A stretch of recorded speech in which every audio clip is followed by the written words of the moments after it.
Hello and happy Wax on Wednesdays. Today is a really super fun way to approach encaustic and collage. And this one's a little bit whimsical, but it's a lot of fun and it's good practice for so many ways. It's a great way to look at things differently when you're working with collage than painting a regular landscape.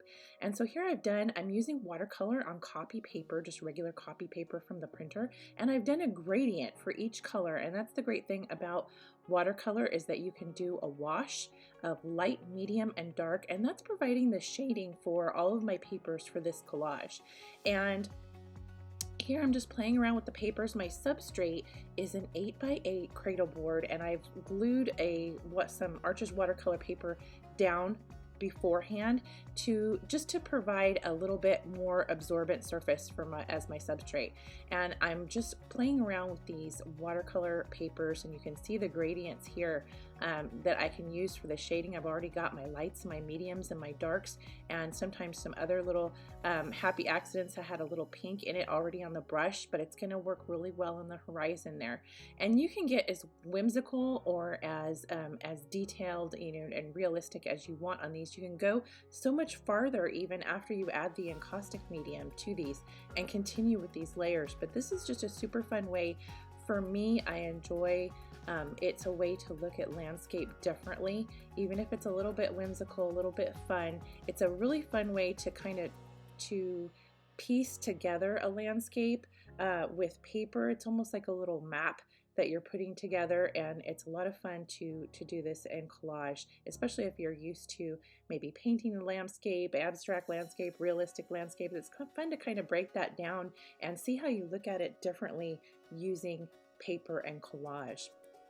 So on these papers, I've added some inks. You can see on the mountains behind, it's fun to add some textures. I've added some India inks to these. You can use stencils and add some more fun patterns to each piece. And that adds texture and some fun interest to these mountains behind and some rocks in front. You'll see I did some patterns on those too, and it's really fun to play around with these papers. And then I just keep a stack of papers on hand for when I want to work on these collages. And the glue that I'm using is, you can't see it there in the camera, is an archival bookbinders glue. And I have all of the supplies that I use each week is listed on the blog post. There's a full blog post for each video on ShariReplogle.com, and I list all of the supplies that I use each week if you ever want to know what I used in each project.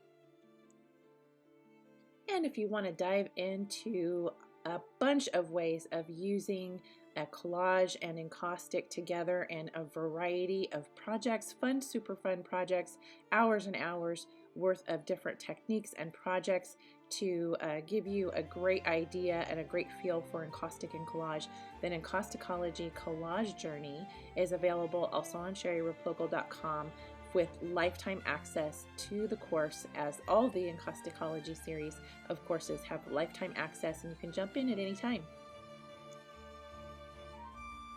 And these landscapes, these collage landscapes, are so much fun because it's a completely different way of going about looking at the landscape, and you're really breaking it down and really having to think about how to piece these papers together. And there's absolutely no mistakes, because as you can see, if something doesn't fit, you can always cut a slightly larger piece and piece it in there together. So I've played around with these pieces a little bit ahead of time, but I hadn't decided on the final placement, so that's why my mountains and whatnot are still cut out. But you can see me piecing little pieces together still to make that fit, and so there's never any mistakes. It's a super fun way to really play around with shading and texture and really concentrate on color, bringing a lot of color into it. You can of course completely create your own color palette with those watercolors and shading. So it's just a really fun way to kind of back up and take a different approach.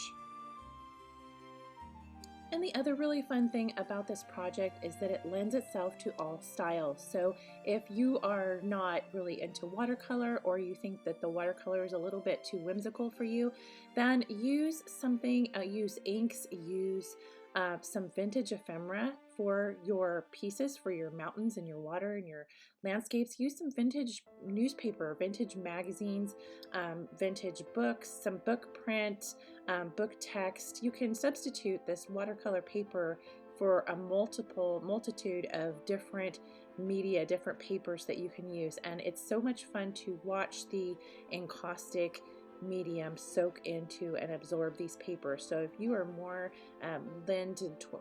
if you tend towards more of a vintage look or something like that, then you can substitute any of these papers or all of these papers for different types of papers. As long as they're lightweight and absorbent for the encaustic wax, they are going to work fine.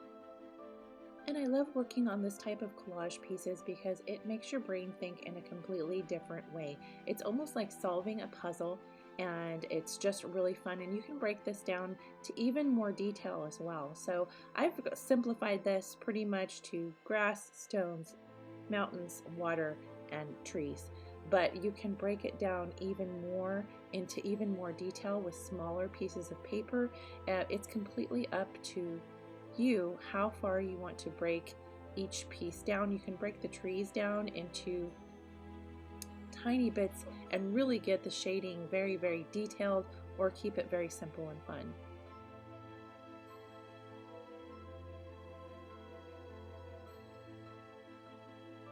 And you can see how the paper is hanging over the edges here of this piece, and I haven't really worried about it, and that's because I'm taking some sandpaper and sanding all of the layers at the end.